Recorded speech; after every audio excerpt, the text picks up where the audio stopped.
Halo. Halo, Halo, selamat siang. halo, Selamat siang, Mas Safi. selamat siang.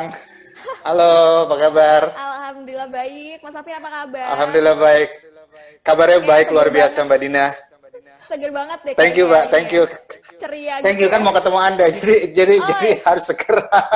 bener bener bener bener bener. Thank you. Mas Safir gimana kabarnya? Lagi sibuk apa nih? Di Yes. rumah aja? Jadi kabarnya di rumah aja, Iya. terus apa namanya? Sibuk seminar online, seminar online. Hanya itu aja kerjanya. Oh iya iya iya Hanya itu iya. Gak aja. apa-apa. Ah, Seru ah. sih sharing-sharing ya. Iya, iya. Saya ucapin selamat juga buat Santara yang udah ngeluarin Samba, apa udah ada penerbit baru kalau nggak salah ya, Samberintis kalau Iya nggak salah di betul. Kuningan ya. Sambal Iya. rintis. Terus Iya. hari ini Samberintis ya di Kuningan ya. Kemudian hari ini saya Betul juga betul betul. sengaja pakai baju warna merah sesuai dengan warnanya Santara. Wah, ini saya ganti baju merah dulu apa gimana nih ya biar samaan. Udah cukup lah, nggak apa-apa. Oke, oke, oke. Mas Afir mungkin Iya, boleh sapa-sapa dulu teman-teman iya. Santara yang lagi pada nonton yang pengen dengerin Mas Afir ini. Iya, halo, selamat selamat siang semuanya, teman-teman semua. Ada yang dari follower saya, ada yang dari follower Santara. Perkenalkan sebelumnya, nama saya Safir Senduk. Profesi saya sehari-hari saya seorang perencana keuangan. Saya menjalankan pekerjaan sebagai seorang perencana keuangan dari tahun 98. Wow. 98 itu udah lama sekali. Jadi tugasnya waktu itu adalah melayani klien, memberikan konsultasi tentang bagaimana mengatur cash flow, memilih investasi yang tepat, kemudian bagaimana menentukan utang, semuanya ya, semuanya. Kemudian saya juga ngisi di banyak media massa. Kemudian sejak tahun 2000 atau 2001 saya pertama kali diundang memberikan seminar. Jadi Mhm. kalau ngasih seminar sendiri udah dari tahun 2000 2001 lah. Udah cukup Hmm. lama. Oke, oke, oke. Tahun Berarti tahun ini berarti usia saya udah 46 atau 47 lah. Itu oke. cukup lama. Itu tidak kelihatan ya Mas ya, tapi ya Thank you, thank you. kayak masih muda, seger gitu. Oke. Makasih, makasih. Gitu ya. Iya gitu-gitu. Baik, oke Mas Safir, ini cukup menarik ya Oke. di saat pandemi seperti ini. Ini kan Mas Safir adalah Mm-mm. seorang perencana keuangan ya. Tentunya mungkin ada Oke. banyak yang bercerita ke Mas Safir gitu. Menurut apa dari Iya. cerita-cerita yang Mas Safir dapatkan di saat pandemi seperti ini nih, kebanyakan tuh Mm. masalah dari keuangannya di saat kayak gini tuh apa aja sih Mas? Mungkin dari perusahaan dulu kali ya kita ngebahas ya. Iya, jadi kalau misalnya kita bicara pemilik usaha, Hmm. maka yang terjadi adalah mereka seringkali kehilangan pendapatan, Hmm. tapi habis itu mereka tetap harus bayar pengeluaran, gitu Hmm. ya. Hmm. Udah gitu, yang lebih parah lagi adalah sebentar lagi ada yang namanya THR. THR mungkin tuh harus dibayar sekitar 2 mingguan Iya betul sebelum banget. Lebaran. Iya. Dan tidak semua perusahaan itu bisa bisa apa namanya mereka punya uang untuk itu, walaupun memang tergantung industrinya. Memang pada saat Hmm. seperti ini ada industri yang tenggelam, ada industri yang naik, ada juga industri yang steady gitu ya. Iya. Dan kalau bicara industri, ada yang tenggelam. Gini, jangan berpikir bahwa semua industri makanan tuh bisa survive.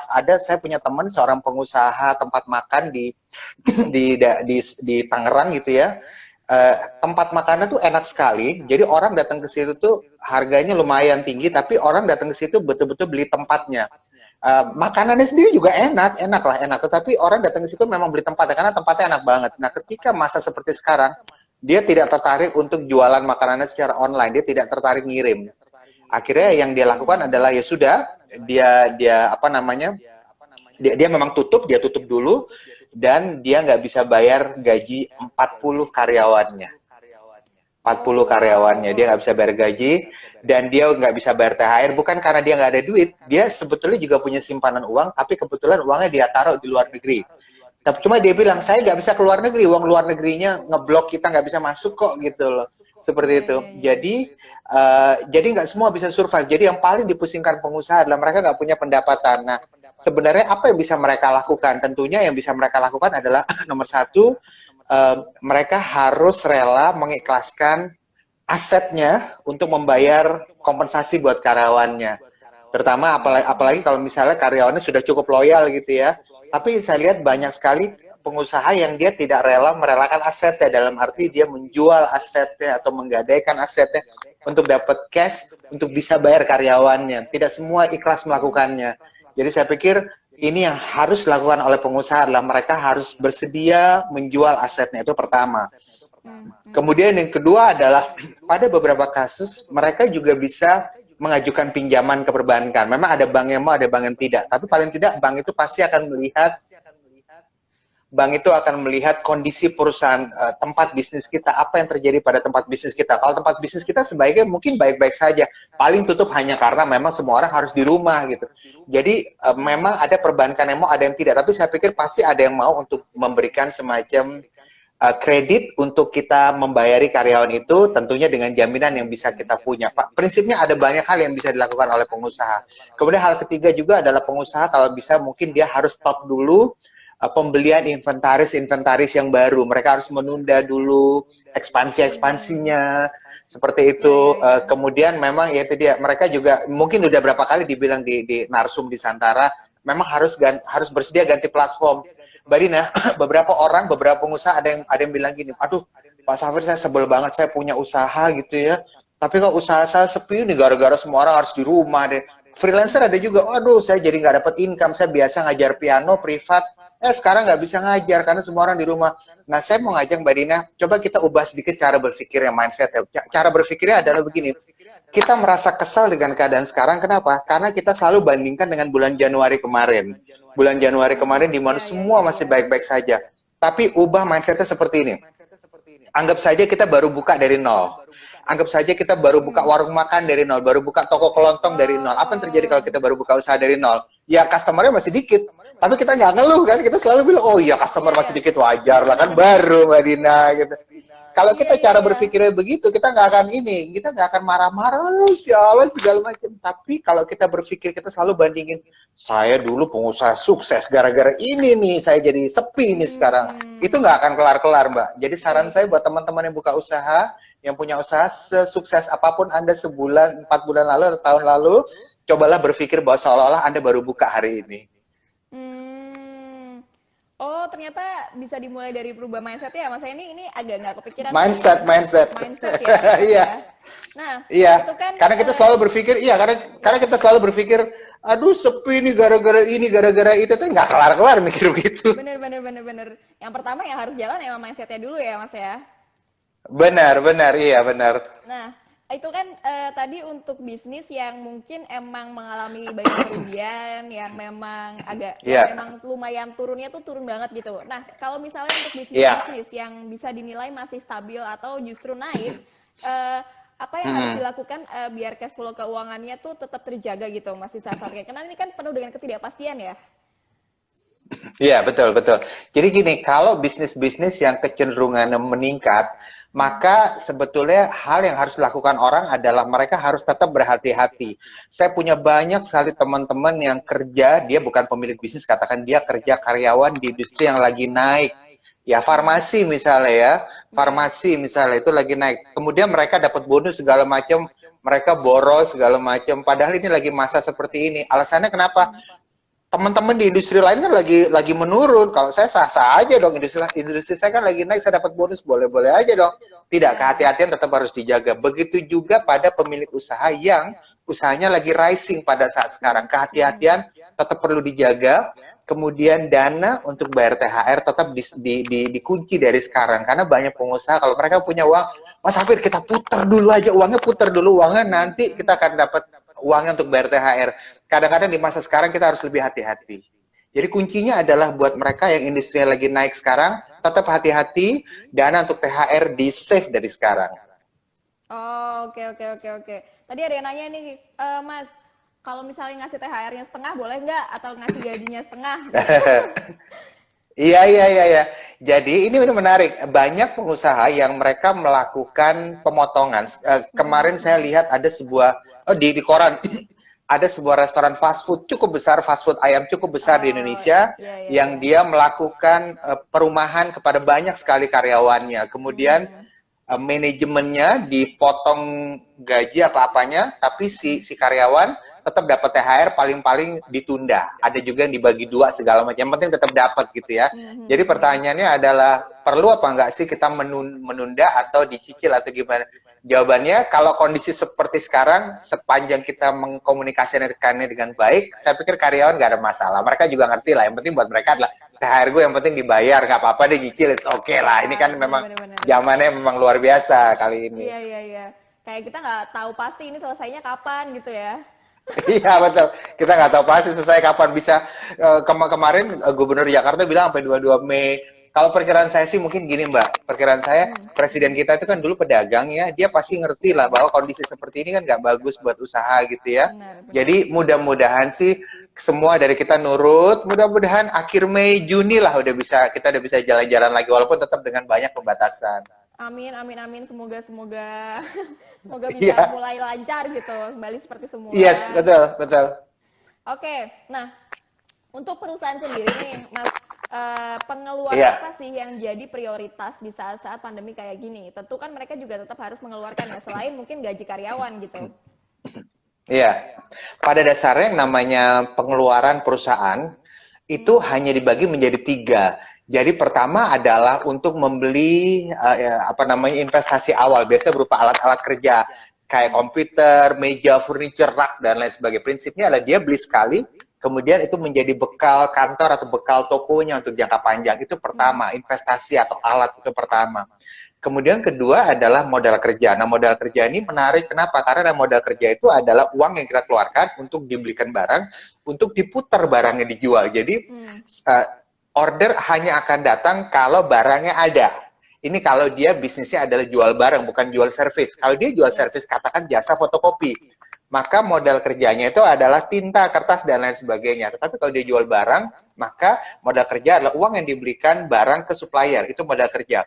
Kemudian ketiga adalah modal untuk operasional. Modal untuk operasional adalah modal yang dikeluarkan, atau uang pengeluaran dikeluarkan pengusaha untuk membayar pengeluaran, entah ada penjualan atau tidak. Misalnya telepon, listrik, gaji, dan sebagainya. Nah, apa yang harus ditahan, apa yang harus di stop dulu, tentunya untuk investasi awal ya. Stop beli furniture baru untuk kantor, stop beli furniture baru untuk toko, stop dulu. Nggak ada yang datang kok ke toko Anda gitu ya. Tapi fokusnya adalah, kemudian yang kedua, modal kerja untuk dibelikan barang untuk stok tidak dikurangi, tapi kita harus lebih cermat. Karena kadang-kadang gini Mbak Dina, kadang-kadang ketika kita sebagai pengusaha membeli barang dari supplier itu kan ngomongnya bagus-bagus. Bos, kamu harus beli nih barang ini, karena toko sebelah juga beli barang ini dan laku. Tunggu dulu. Toko kita sama toko sebelah mungkin jualannya sama, tapi pasar dia beda. Mungkin pasar kita anak muda, toko sebelah pasarnya untuk yang lebih tua. Walaupun bisnisnya sama, tapi ada barang yang laku di dia, di kita enggak. Cuma supplier kan jelas ngomongnya bagus-bagus kan gitu kan. Nah, jadi kita harus lebih cermat lagi, karena kesalahan terbesar pengusaha dagang adalah mereka seringkali lapar mata ketika beli barang dari supplier. Beli hanya karena lapar mata, atau dia terlalu ini sama supplier, terlalu percaya sama supplier. Jadi lebih cermat lagi dalam memilih barang yang dibeli dari supplier. Kemudian untuk urusan modal operasional, negosiasikan kepada karyawan, apakah kita bisa mundurkan 1-2 minggu mungkin untuk kasih kesempatan dari modal kerja itu, siapa tahu bisa berputar untuk bisa nambah yang diberikan kepada karyawan. Oke. Nah, Mas Safir, saya penasaran. Gejolak di saat-saat pandemi gini kan banyak nih gejolak-gejolak yang terjadi ya. Mulai dari gejolak harga lah, gejolak investasi, dan masih banyak lagi gitu kan. Kira-kira apa sih harus dilakukan? Ini kita mungkin ngomonginnya mulai agak ke pribadi ya. Karena tadi udah mulai nanya, ini kalau karyawan gimana, seperti itu. Nah, apa yang harus dilakukan biar karena kondisinya seperti ini, agar kita bisa mengelola gitu. Karena kan gaji kita juga kadang-kadang kita nggak ngerti nih kan.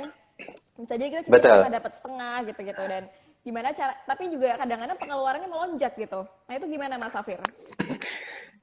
Kalau untuk karyawan ada 4 hal yang harus dilakukan untuk menghadapi kemungkinan terburuk yang mungkin akan terjadi. Jadi yang pertama adalah pertahankan uang cash yang kita punya selama mungkin. Jadi stop dulu pengeluaran-pengeluaran yang tidak urgent. Saya tahu baju bagus di marketplace itu bagus banget. Saya tahu ada HP baru yang launching, tahu bagus kok, bagus. Tapi sepanjang kita nggak, sepanjang kalau kita nggak beli sekarang, belinya nggak sekarang, nggak mati juga kan. Belinya masih 3 bulan lagi, kita masih tetap hidup kan sebagai manusia. Ya sudah, berarti nggak urgent.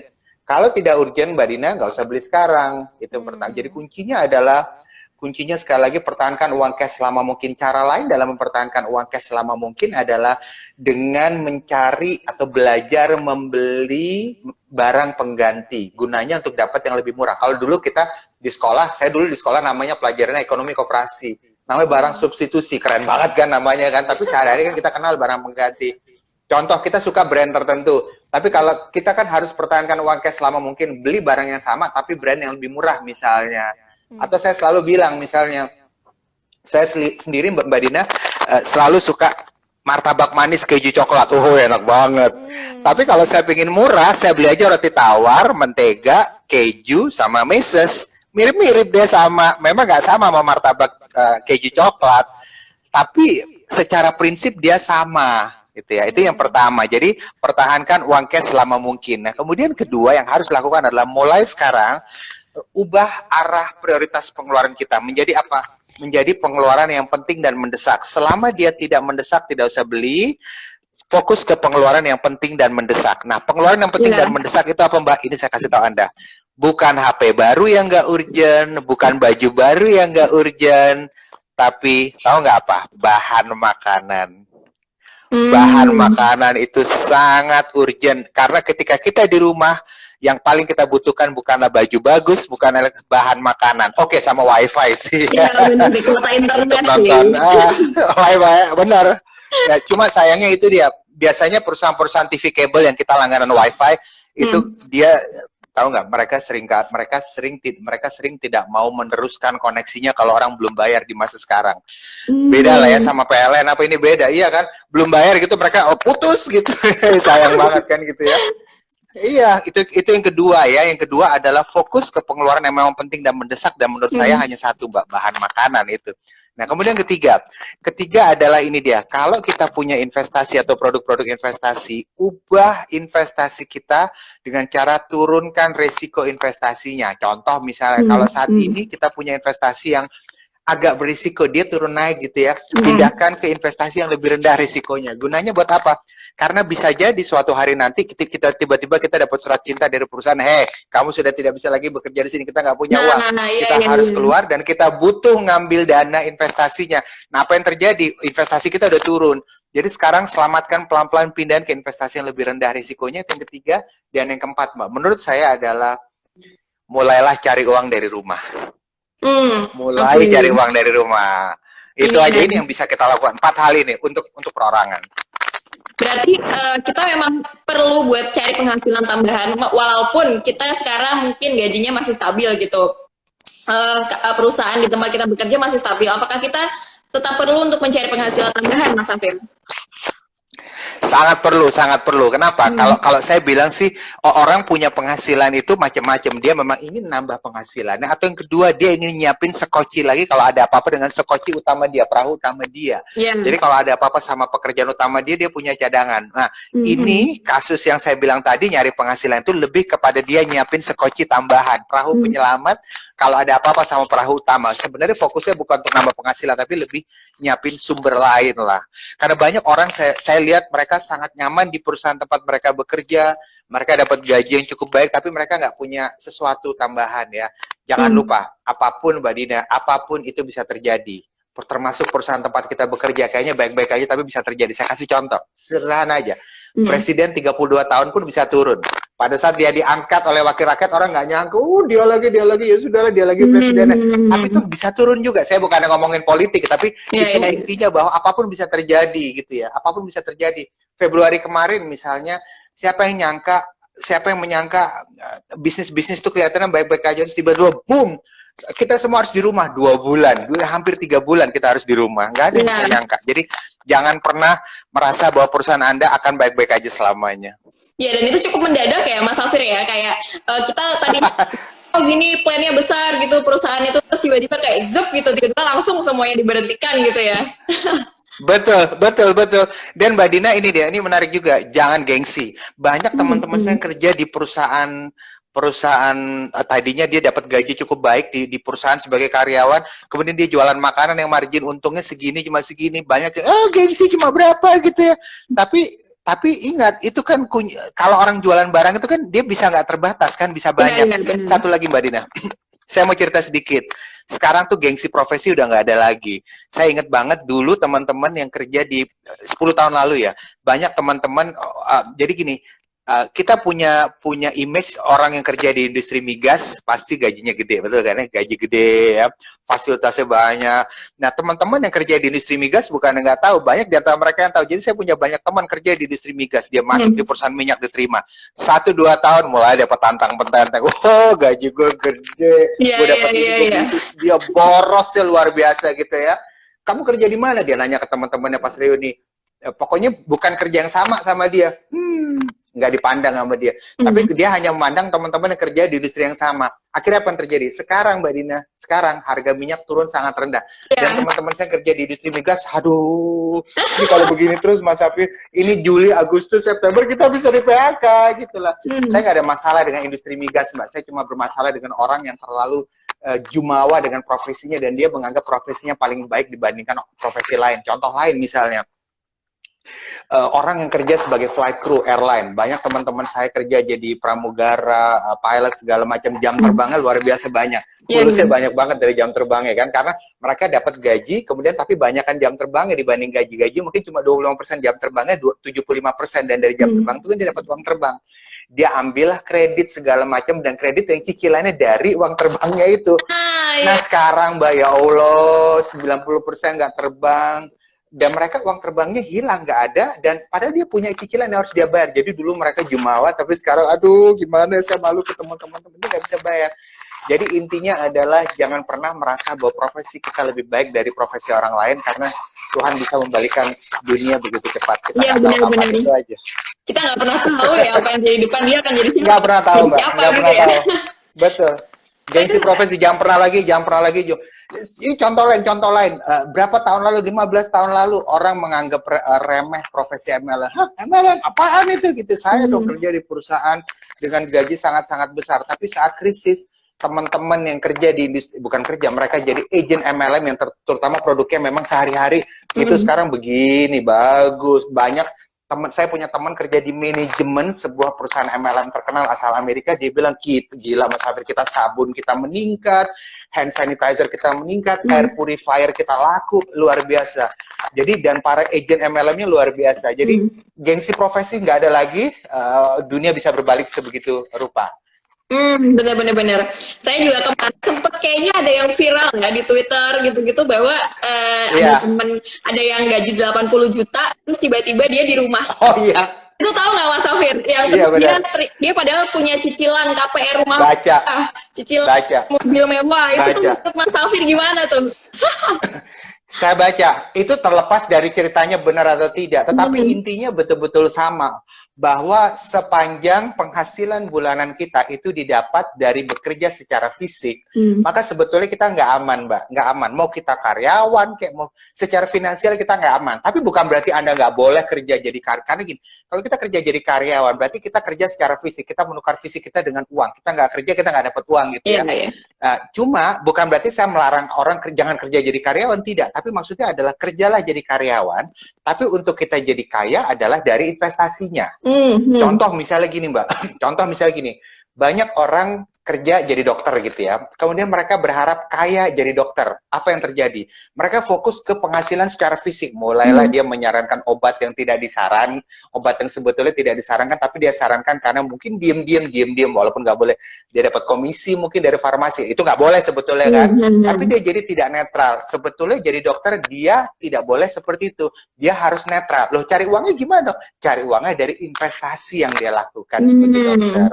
Nah, sekarang jadi memang ada beberapa profesi yang sebaiknya kita jangan cari uang di situ, tapi dapatkan penghasilan untuk kita putar. Nah, kayanya itu dari perputaran uang yang kita lakukan. Nah, sepanjang kita kerja masih dari fisik, kita kerja dapat gaji mau 80 juta kayak mau 100, sepanjang kita tidak lakukan investasi, maka kita nggak akan pernah aman, Mbak Dika. Gitu. Secara finansial. Saya bukan berarti Anda nggak boleh lakukan kerjanya, Anda boleh lakukan kerjanya, betul. Ya. Oke. Nah, Mas Safir, mungkin di saat-saat seperti ini juga mungkin banyak yang merasa bimbang gitu. Apakah saya harus keluar aja ya dari perusahaan ini gitu? Atau kalau misalnya kita agak menyampingkan pekerjaan tambahan gitu, mungkin ada banyak di sini yang merasa bimbang, gimana, apakah saya harus bertahan di perusahaan ini, ntar masa depan saya gimana, atau mungkin ada juga yang merasa apa saya keluar aja, atau mungkin ada beberapa teman saya yang juga keluar gitu dari perusahaan. Nah, itu menurut Mas Safir gimana sih? Apakah langkah yang tepat gitu untuk karyawan keluar atau resign dari pekerjaannya di saat-saat seperti ini? Yang paling asik sebetulnya adalah kita bekerja sebagai karyawan dan bukan ngarepin gajinya. Itu yang paling asik, Mbak. Kenapa? Karena kalau kita kerja dan kita betul-betul ngarepin gajinya, repot, Mbak. Kita kadang-kadang ada saat-saat di mana kita lagi nggak pengen pergi ke kantor mungkin, tapi kita harus pergi ke kantor karena kalau enggak ya kita akan di absen ya, kemudian hari itu kita nggak dapat gajinya misalnya gitu. Itu jadi paling asik adalah kita kerja jadi karyawan saat kondisi finansial kita sudah aman. Nah sekarang pertanyaannya adalah kalau misalnya kita kerja di sebuah perusahaan perlu pindah kerja atau tidak, tergantung Anda kerjanya apa. Kalau Anda ternyata kerjanya adalah ngarepin penghasilan, masih ngarepin penghasilan, ya mungkin Anda harus pindah kerja ke industri-industri yang memang lagi rising, lagi meningkat saat-saat seperti sekarang. Apa sih yang lagi meningkat? E-commerce, farmasi, kemudian food and beverage, warnanya gimana? Kemudian ada banyak industri yang bisa kita pilih yang memang juga lagi meningkat saat ini. Jadi kalau dia fokusnya adalah penghasilan, fokusnya adalah uang, ya mungkin dia memang harus pindah kerja. Tapi kalau fokusnya udah bukan uang lagi, apalagi di perusahaan itu dia enak ya, teman-temannya enak, go for it, terusin aja, nggak apa-apa, nggak usah pindah. Oke. Nah, Mas Safir, ini tadi banyak banget nih yang nanya, karena kan tadi Mas Safir sempat bilang bahwa kerja jadi karyawan, tapi tetaplah kaya dengan investasi gitu kan. Nah, ini banyak banget yang nanya, betul. Investasi apa yang harus dilakukan di saat pandemi kayak gini gitu. Investasi apa yang bagus gitu. Iya. Ada dua investasi yang bisa kita lakukan. Pertama ke bisnis, yang kedua ke produk ya. Jadi bisnis sama produk. Nah, bisnis itu contoh kita buka toko, buka warung dan lain sebagainya. Kalau produk kita beli masuk deposito dan lain sebagainya. Secara intinya Mbak Dina adalah bahwa bisnis itu bisa memberikan keuntungan yang lebih besar dibanding pada produk. Cuma resikonya lebih besar. Apalagi kita mungkin harus sisihkan waktu dan lain sebagainya. Sementara produk hasilnya lebih kecil, tetapi dia resikonya lebih kecil. Nah, produk pun dibagi dua lagi. Ada yang pertumbuhan, ada yang pendapatan tetap. Intinya kalau pertumbuhan adalah contoh kita kayak beli emas, Mbak Dina. Kalau beli emas, harga emas 900.000, kemudian setelah kita beli, kita berdoa, ya Allah, tahun depan mudah-mudahan harga emas naik jadi 1 juta. Kabulkanlah doa saya, ya Allah. Begitu naik, dia jual. Ternyata bertumbuh harganya. Walaupun harga juga bisa turun. Saham juga begitu, harga bisa naik turun. Ada juga investasi pendapatan tetap, kayak deposito, obligasi, dan lain sebagainya. Ini jawabannya. Kalau misalnya kita mengejar rutinitas dan keberlangsungan, maka pilih investasi produk yang pendapatan tetap. Kenapa? Karena kita dapat terus. Apalagi kalau sekarang nih Mbak Dina, orang yang punya rumah dikontrakin, wah kenceng Mbak, dia dapat kontrakan kenceng, bagus banget. Oke. Tapi kalau dia punya investasi berupa saham di pasar modal dan fokus dia adalah trading, repot nih Mbak, karena sekarang harga lagi menggelepar. Tapi kalau dia mau investasi tapi ngejar return, maka dia harus investasi ke bisnis. Masalahnya adalah bisnis itu butuh waktu untuk berjalan. Nah, cara ngakalinnya adalah mendingan dia ikutan equity crowdfunding, ya, platform equity crowdfunding. Di mana kayak misalnya Santara ini, di mana si Santara dia sudah mengumpulkan bisnis-bisnis, kita tinggal invest, kita seperti dengan kita invest di bisnis yang ada di Santara misalnya, atau platform seperti ini, kita tidak usah bangun lagi sistem dari nol, nggak usah habisin waktu, tapi kita tinggal tunggu return aja, tentunya dengan memilih usaha yang baik. Memang nggak ada jaminan bahwa kita masuk itu kita pasti berhasil, tapi memang tergantung platformnya jago atau tidak dalam menseleksi bisnis-bisnis yang masuk, karena saya dengar Anda juga banyak sekali bisnis yang masuk yang ngelamar untuk ini karena dimodalin, dan Anda hanya berapa? Hanya kuotanya berapa? 15 atau berapa kalau nggak salah. Jadi ini yang terbaik equity crowdfunding, karena dia tidak perlu bangun dari nol tapi dia bisa ngejar return. Itu jawabannya. Benar. Ini juga kalau di Santara juga ini tadi ada yang nanya, kalau misalnya gaji pas-pasan gimana? Apakah saya harus investasi gitu? Padahal jawabannya gini, kalau kita mau invest di equity crowdfunding, tergantung si platformnya menyediakan minimal investasinya berapa gitu ya. Kalau investasi minimalnya, kalau nggak salah kayak sambal apa tadi itu 1 juta berapa lah, cuma berapa minimalnya, ya banyak di antara kita udah bisa, go for it, lakukan aja. Udah gitu returnnya biasa. Tapi mungkin kalau nggak salah memang tidak tiap bulan dapat ya, kalau nggak salah ya Mbak ya. Tidak tiap bulan dapat. Jadi buat Anda yang mungkin tidak ngejar rutinitas dapatnya, karena mungkin Anda sekarang masih aman punya uang yang lain, cocok di equity crowdfunding. Karena dia 6 bulan atau 1 tahun bisa dapatnya gitu. Tapi dia fokusnya ngejar return. Tapi kalau fokusnya bukan return, tapi fokusnya dapatnya rutin, pilihlah deposito 1 bulanan, obligasi yang obligasi dapat bunga bulanan, atau saham tapi ngejar dividen, tapi itu pun 6 bulan atau 1 tahunan. Tapi ada juga yang rutin, properti yang disewakan, contoh kos-kosan. Ini yang bisa dipilih untuk kita kalau kita mau ngejar rutin dapatnya. Oke. Ini ada yang nanya nih Mas Safir barusan dari Mbak Anissa Anggidiani. Kalau punya hutang bisa bayar tapi pengen investasi, mana dulu yang harus didahulukan? Iya, ini pertanyaan menarik. Kalau punya utang, mana dahulukan? Bayar utang tapi nggak invest, atau invest dulu atau utang gitu ya. Nah gini, tergantung utangnya udah jatuh tempo atau belum. Kalau utang udah jatuh tempo tapi belum dibayar, biasanya ada bunga atau denda yang mesti dibayar. Nah kalau Anda nggak bayar, ada bunga atau denda. Apalagi kalau itu lembaga formil. Kalau lembaga formil, bunga dan denda itu nggak bayar atau telat bayar, ya nama kita masuklah di sono tuh kan gitu ya, masuk kita di sono. Dan kalau besok-besok Anda apply kredit lagi agak susah gitu ya. Tapi sekali lagi gini, nama blacklist atau tidak kita di OJK atau di Bank Sentral sebenarnya tidak terlalu masalah kalau kita memang nggak ada niat untuk ngambil kredit lagi, Mbak. Nggak ada masalah kalau kita nggak ada niat untuk ngambil kredit lagi. Tapi memang Mbak Dina, di beberapa negara blacklist di OJK atau Bank Sentral, mungkin bukan blacklist ya namanya sistem lembar informasi gitu ya, kredit itu memang di beberapa negara itu connect dengan approve visa di beberapa negara. Jadi kalau misalnya Anda punya utang yang belum dibayar di satu lembaga, kadang-kadang di beberapa negara lain Anda mau apply visa untuk pergi kemana, Anda nggak diterima. Kadang-kadang ya, nggak semua. Di Indonesia kayaknya belum nyampe situ lah gitu. Tapi pertanyaannya perlu dilunasi atau tidak? Kalau dia di lembaga formil dan kita ada uangnya, lunasi aja. Baru investasi gitu. Oke. Berarti donasi dulu ya, donasi. Iya, donasi buat si kreditur, betul. Oke. Ini juga ada yang tanya nih Mas Safir. Tadi pertanyaannya sama, bagaimana membagi prioritas antara menyelesaikan hutang terlebih dahulu atau bisa paralel dengan investasi? Tadi sudah dijawab. Dan kalaupun bisa, bagaimana pola manajemen keuangan dan manajemen portofolio investasi yang baik, Mas Safir?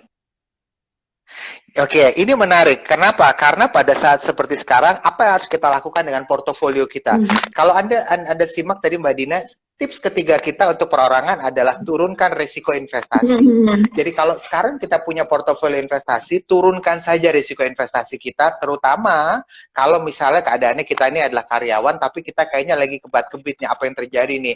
Gue kayaknya akan kena ada gelombangnya segala macam. Ya udah, turunkan risiko investasinya. Artinya apa? Kalau kita punya portofolio investasi sekarang 60-70% pindahkan ke investasi yang lebih rendah risikonya, seperti mungkin deposito, obligasi. Kemudian kalau Anda punya saham, bukan nggak boleh punya saham, tapi pastikan saham Anda saham yang memang fundamentalnya betul-betul bagus. Anda tidak fokus kepada harga saham, karena yang Anda harapkan adalah nunggu dia RUPS, dia akan ngasih laba, dan kita akan dapat dividen alias pembagian laba. Kalau Anda beli saham ngarepin dividen, Anda nggak akan terlalu peduli harga saham dia lagi turun lah segala macam, sekarang nggak akan peduli. Karena yang diharapkan kan RUPS dan dividen kan. Cuma kalau jangka panjang, dan dia nggak peduli harga saham berapa, uang intinya perusahaan itu fundamentalnya bagus. Kayak Indonesia deh. Indonesia nih Mbak Dina, kita fundamentalnya bagus. Yang menyebabkan Indonesia lagi krisis sekarang karena orang harus di rumah karena ada wabah. Tapi secara uang cash segala macam, devisa kita bagus kok, nggak ada masalah. Nah, itulah yang terjadi pada perusahaan yang sahamnya sebaiknya kita beli. Fokus pada perusahaan yang fundamental keuangannya memang bagus. Oke. Selain fokus adalah kalau misalnya kita mau investasi dan kita pengen investasi, kira-kira investasi yang bagus itu mengharapkan di return berapa persen ya, Mas Safir ya? Ini menarik. Kenapa karena orang selalu bilang return berapa persen. Kalau kita bicara deposito mungkin 6% segala macam. Ada orang bilang bagus itu adalah berapapun yang penting di atas bunga deposito. Kalau di atas bunga deposito obligasi udah jelas bagus karena obligasi itu di atas bunga deposito mungkin 7-8%-an per tahun. Tetapi kalau pada saham mungkin bisa 10-15%. Jadi kalau saya bilang angka bagus itu adalah kalau angka Anda bisa mencapai 15% itu bagus sekali.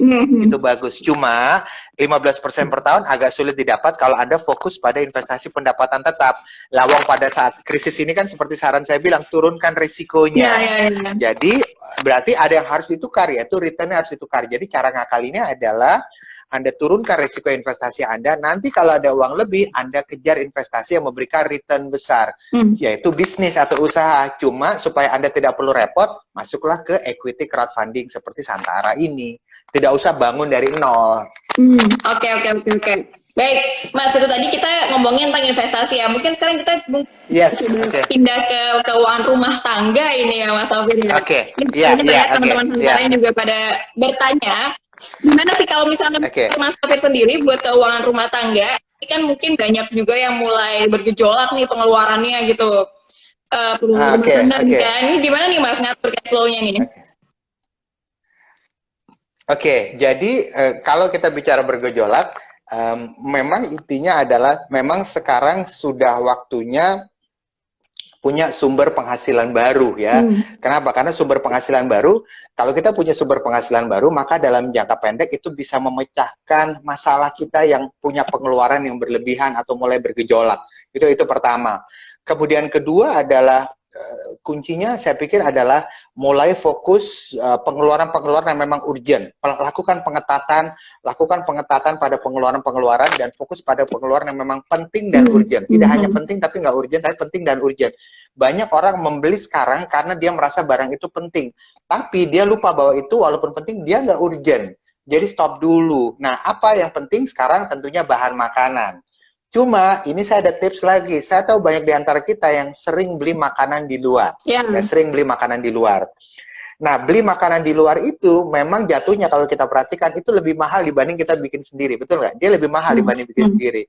Nah, kalau Anda beli makanan di luar sehari sampai 3 kali itu berarti Anda boros. Jadi bukan berarti Anda nggak boleh beli makanan di luar. Boleh beli makanan di luar, tapi paling tidak sekali sehari.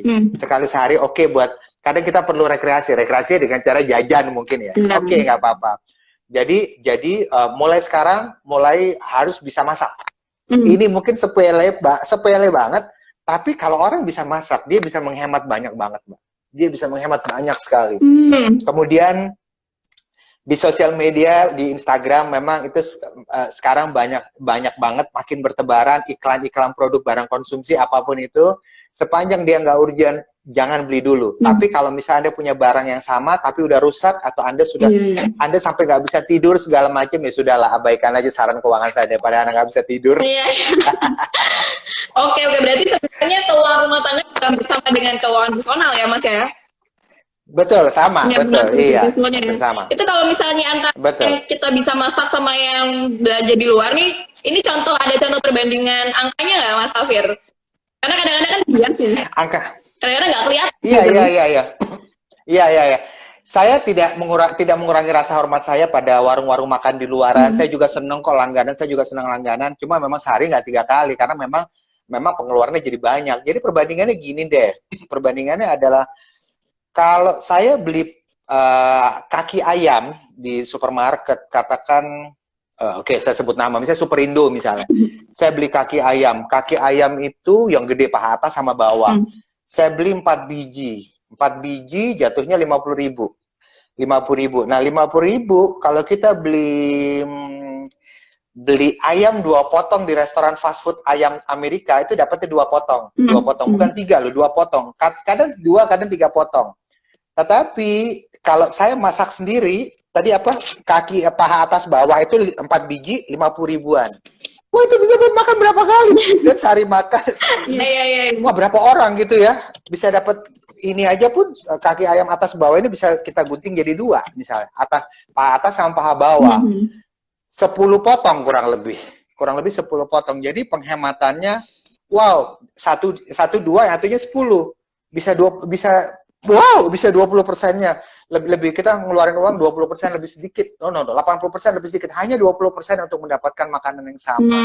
Walaupun enaknya memang beda, Mbak. Iya. Di restoran yang mahal itu enaknya beda. Resep rahasia beda lah. Iya, Tapi kan iya. fokusnya ini adalah kita kan memang ingin menghemat kan. Kalau memang ingin menghemat, memang harus ada rasa yang kita korbankan. Tapi ya mungkin sama-sama ayam lah ya. Kita makan sama-sama ayam lah yang penting. Oke. Berarti coba masak sendiri ya, buat yang belum bisa masak, belajar. Iya betul. Belajar masak lah. Oke, Mas Safir ada salah satu penggemar yang masak yang dari Mas Denny Mulyadi. Thank you. Iya. Mas Safir penulis. Oke. Saya suka bukunya Pak Safir. Dari kuliah saya suka Thank bukunya you. Pak. Thank you. Ini dari tadi Wah, banyak. kalau dia bilang dari kuliah berarti umur saya udah berapa dong? Ini kayaknya dari tadi banyak yang penggemar Mas Safir ini nih. Thank you. Senang banget, thank you. Ya, terus ini juga ada yang ngomong nih dari Mas Ignatius Kortan Nathan. Gue karyawan tapi tetap bisa investasi. Puji Tuhan di masa sulit seperti sekarang sudah siap dana darurat. Sedap, bagus. Orang kalau udah siap dana darurat, maka sebaiknya kelebihan uangnya boleh dia investasikan sedikit lebih berisiko, nggak apa-apa. Kenapa? Dana darurat kan udah ada. Jadi kalau dia ada apa-apa sama income, dia masih bisa hidup dari dana darurat. Nah, uangnya ini bisa dia kejar untuk produk investasi yang besar. Ingat, investasi ada dua macam, bisnis sama produk.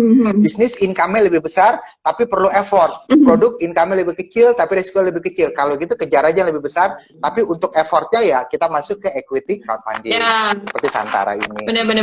Ini ada lagi nih, ada anak kos nih Mas Safir. Beli kompor mini atau panci elektrik. Kesalahan keuangannya cukup. Tapi percaya nggak Mbak Dina? Saya dulu pernah nulis jadi kolumnis tetap di sebuah tablet wanita paling laku di Indonesia, namanya Nova. Ya, lama sekali saya nulis di situ. Pertanyaannya begini, Mas Safir, beli panci ini atau ini? Bagaimana cara menghemat listrik? Betul-betul sampai ke mikro. Yang orang mungkin ketawa ya. Orang mungkin ketawa, tapi itu terjadi. Itu bukan terjadi, itu memang benar kita butuhkan, Mbak. Ini sampai pertanyaan, Mbak, saya mendingan beli sendok logam apa sendok plastik ya gitu ya. Seperti itu. Oke, jadi gini. Simple gitu. Permasalahannya betul-betul sampai ke dapur gitu ya, sampai ke dapur. Ya oke lah gini. Panci elektrik memang lebih mahal, lebih praktis, Mbak, betul ya. Tapi gini deh, Mbak, sejujurnya, kalau saya pribadi, kalau saya baca berita, kalau mau lebih cepat saya buka aja portal berita di internet, cepet banget kan, cepet. Tapi kok nggak ada yang bisa ngalahin pegang koran fisik ya buat saya. Bener, nggak ada yang bisa ngalahin. Nih, kalau saya pegang koran fisik baca itu beda, rasanya beda lah. Memang kecepatan memang tidak secepat ini, tapi beda. Koran fisik tuh dia lebih dalam segala macam gitu ya, dia lebih in depth. Mobil juga gitu. Saya lebih baik nyetir itu yang manual itu lebih asik daripada matic. Matic mungkin memang praktis gitu, tapi kalau manual tuh, kalau matic tuh kita kayak main bom car, kita kayak nggak lagi nyetir, Mbak. Kalau manual tuh enak, kita benar-benar orang bisa tuh ya manual. Nah, jawabannya sama dengan panci. Sama dengan kompor mini atau panci ya. Segala macam yang sifatnya bukan elektrik rasanya beda lah rasanya gitu. Oh iya, itu tadi buat anak kos tadi itu jawabannya Mas Safir ya. Betul. Yang udah senior nih. Betul. Oke, ini ada pertanyaan menarik Mas Safir dari Denny Yulian. Dia bertanya, minimal cash in hand di era pandemi ini untuk berapa bulan ya biar aman? Wow, ini menarik juga. Tetapi kalau saya sih suka intinya begini, banyak orang bilang semakin beresiko pekerjaannya, semakin besar dana cadangan yang mesti dia punya. Katakan 12 bulan pengeluaran dan lain sebagainya. Saya bilang enggak lah. Jumlah dana cadangan harus dilihat dari kira-kira kalau Anda sekarang ada apa-apa sama pekerjaan Anda, kira-kira berapa lama lagi Anda bisa dapat income yang baru. Income loh, bukan pekerjaan, tapi income yang baru. Nah, biasanya Mbak Dina, makin kenceng skill yang dia punya, makin banyak skill yang dia punya, semakin mudah buat dia mendapat income baru itu lebih cepat. Jadi mungkin dana cadangannya 2-3 bulan udah cukup. Tapi kalau dia bilang, Mas Safir, saya nggak bisa kerja lain, saya cuma bisa kerja jadi karyawan. Mau skill saya kayak gimana, saya cuma bisa kerja jadi karyawan. Ya udah, miliki aja dana cadangan yang lebih lama, 6 bulan misalnya. Karena jaga-jaga, siapa tahu perusahaan barunya baru akan terima dia 6 bulan kemudian. Tapi kalau dia kelihatannya dia smart, smart tuh bukan berarti pinter di sekolah, tapi dia smart, dapat duit, dia dengan mudah, nggak masalah kok gue jualan di platform marketplace gitu-gitu. Dia cuma butuh dana cadangan lebih sedikit 2-3 bulan. Jadi intinya Mbak Dina adalah, ini intinya, miliki skill sebanyak mungkin. Dan sekarang kalau kita lihat sosial media ini udah lautan skill. Orang banyak ngawarin skill gratis, bahkan murah seperti ini. Kalau Anda lihat di Santara misalnya, saya perhatikan beberapa kali narsum ngobrol dengan Anda Mbak Dina, itu mereka banyak sekali skill-skill yang kadang-kadang hanya dibawakan di seminar, tapi dibawakan di sini dan free. Jadi rajin-rajin lihat. Memang nggak harus dipraktekkan semua, tapi sebagai ilmu itu bagus. Jangan kita nontonnya gosip lagi. Mbak Dina, sampah masuk, sampah yang keluar. Tapi ilmu yang masuk kita praktekkan, itu bisa jadi duit. Keren Mas Safir, ini quote. Good. Thank you. Nih ada lagi yang nanya nih Mas Safir dari Etsa. Iya Mbak Dina. Deposito dan tabungan termasuk ke investasi atau dana darurat? Jawabannya sebetulnya adalah kalau kita masukin uang ke deposito dan tabungan, jawabannya bukan deposito dan tabungan kah, tapi jawabannya adalah uang itu di pikiran kita fungsinya untuk apa? Yang penting di pikiran dulu Mbak Dina. Kalau di pikiran kita fungsinya untuk dana cadangan atau dana darurat, maka yes, dia adalah dana cadangan atau dana darurat.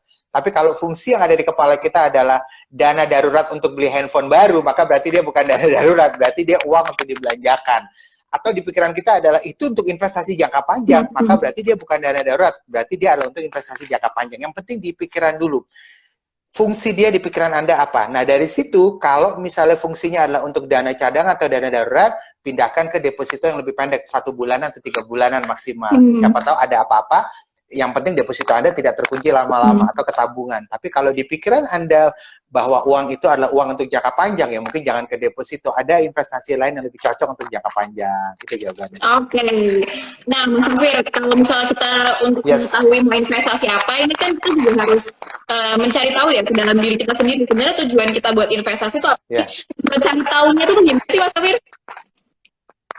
Cari tahunya gini Mbak, biasanya orang itu punya yang namanya values. Apa itu values? Jadi values itu adalah nilai-nilai. Simpelnya aja, nilai-nilai adalah berapa skor yang kita berikan pada semua aspek dalam kehidupan kita. Contoh nih Mbak Dina, kalau Mbak Dina setelah ini selesai di meja kerja, ambil kertas Mbak Dina tulis semua aspek dalam hidup. Misalnya gini, keluarga, keluarga bawah, keluarga ke atas, keluarga bawah, misalnya suami dan anak, misalnya kalau ada. Kemudian orang tua, kemudian pendidikan, sekolah lagi, hobi, kerjaan, dan sebagainya. Itu kan semua itu kita tulis, setelah kita tulis, kita kasih skor di sebelahnya, Mbak. Skor, misalnya 1-10. Skor, ini 10, ini 9, segala macam. Nah, aspek yang dapat skor paling tinggi itu adalah nilai-nilai atau aspek yang paling kita anggap penting dalam hidup kita. Nah, biasanya disitulah kita borosnya di mana, di situ, di aspek itu. Nah, di aspek itu. Jadi pertanyaannya, kalau gitu kita nabungnya untuk apa? Untuk aspek yang kita anggap paling penting dalam hidup kita. Itu jawabannya. Contoh misalnya, yang paling penting dalam hidup saya, Mas Safir, adalah keluarga, anak-anak saya. Karir nomor 2, dan nomor 1 keluarga, saya kasih nilai 9,5. Karir cuma 8,5, berarti keluarga kan? Kalau gitu, tabungkan uang Anda untuk kepentingan keluarga Anda. Apapun itu, sekolah anak ya, dan lain sebagainya. Tetapi, kalau misalnya yang paling penting dalam hidup dia adalah karir misalnya, ya sudah, tabungkan untuk beli alat kerja baru misalnya. Hal-hal seperti itu. Jadi tergantung apa values yang paling kita anggap penting dalam hidup kita. Oke. Nah, mantap. Ya, waktu kita udah mau habis. Nah, jadi mungkin terakhir dari Mas Safir, closing statement buat teman-teman yang ada di sini, apa satu nasihat dari Mas Safir yang bisa diberikan kepada teman-teman? Mbak Dina, saya sudah bicara di banyak sekali acara seminar, acara pelatihan, acara talk show, semuanya berkesan. Tapi ada satu hal yang sering saya temui, hal yang sama, itu banyak di antara mereka yang rajin ngikutin jadi peserta seminar atau peserta talk show. Tapi ujung-ujungnya dia hanya jadi sarjana, tapi dia nggak lakukan. Banyak orang yang kerjanya hanya baca buku, seminar, itu udah benar. Tapi sepanjang dia tidak lakukan, maka dia cuma jadi sarjana yang tidak lakukan apa-apa. Jadi kuncinya sebetulnya adalah, yang paling penting adalah Anda simak ilmunya, nggak harus dari saya, dari siapapun. Anda juga nggak harus setuju sama ilmu yang saya kasih, tapi yang paling penting Anda punya referensi. Itu yang pertama, Mbak Dina. Kemudian yang kedua adalah lakukan apa yang bisa dilakukan. kadang-kadang kita sudah harus bilang, oke, it's enough, enough is enough. Ilmu saya udah dapat cukup banyak, sekarang saya harus lakukan. Kuncinya adalah lakukan, dan dengan melakukan maka dia adalah orang yang bisa sukses berhasil keluar dari krisis kita kali ini, Mbak Dina. Oke, action ya Mas Samil ya. Action. Oke, terima kasih banyak Mas Afif. Terima kasih. Ini sangat-sangat bermanfaat juga buat saya dan buat teman-teman Santara semuanya. Terima kasih. Lagi sama Mas Afif nanti ya. Iya, mudah-mudahan. Terima kasih banyak. Mudah-mudahan. Ya, untuk sesi kali ini. Terima kasih. Afif sehat selalu ya, dan juga selalu terima kasih. Apapun yang dilakukan. Amin. Terima kasih Mbak Dina. Amin. Ini akan saya save di Instagram saya dalam 24 jam. Mudah-mudahan teman-teman yang lain masih bisa dengar. Thank you Mbak Dina. Bye-bye. Salam buat teman-teman di Santara. Bye-bye. Bye-bye. Bye-bye. Bye-bye. Bye. Halo teman-teman semuanya, itu tadi kita live bersama Mas Afif Senduk. Gimana? Bagus banget kan materinya. Nah, buat teman-teman yang baru bergabung atau teman-teman yang baru setengah bergabung nih, nggak apa-apa karena live ini juga nanti akan di-save dan akan di-upload ke YouTube. Jadi teman-teman juga tetap akan bisa lihat siaran ulangnya. Nah, terima kasih banyak buat teman-teman yang sudah partisipasi di live kali ini. Terima kasih teman-teman yang sudah bergabung, sudah mau belajar. Jangan lupa buat terus ikutin Instagram dan ikutin update-nya Santara karena bakal ada belajar-belajar bareng lagi nanti ke depannya, dan besok juga akan belajar lagi sama salah satu tokoh bisnis gitu. Jadi buat teman-teman semuanya, terima kasih banyak yang udah berpartisipasi, dan jangan lupa kalau Sambal Rintis ini udah launching, jadi teman-teman yang mau beli bisnis seperti tadi ya Mas Safir ngomongin bahwa salah satu yang bisa dijadikan investasi di saat pandemi seperti ini adalah membeli investasi yang berbentuk bisnis gitu, karena dia sifatnya jangka panjang. Dan Sambal Rintis ini sudah launching di aplikasi Santara. Buat teman-teman yang pengen beli dan penasaran, silahkan cek prospektusnya di aplikasi Santara. Kalau belum punya aplikasi, download di Play Store dan App Store. Terima kasih teman-teman semuanya sudah bergabung bersama Santara. Sampai jumpa, selamat siang, dan Nani Nagis pamit undur diri. Selamat siang.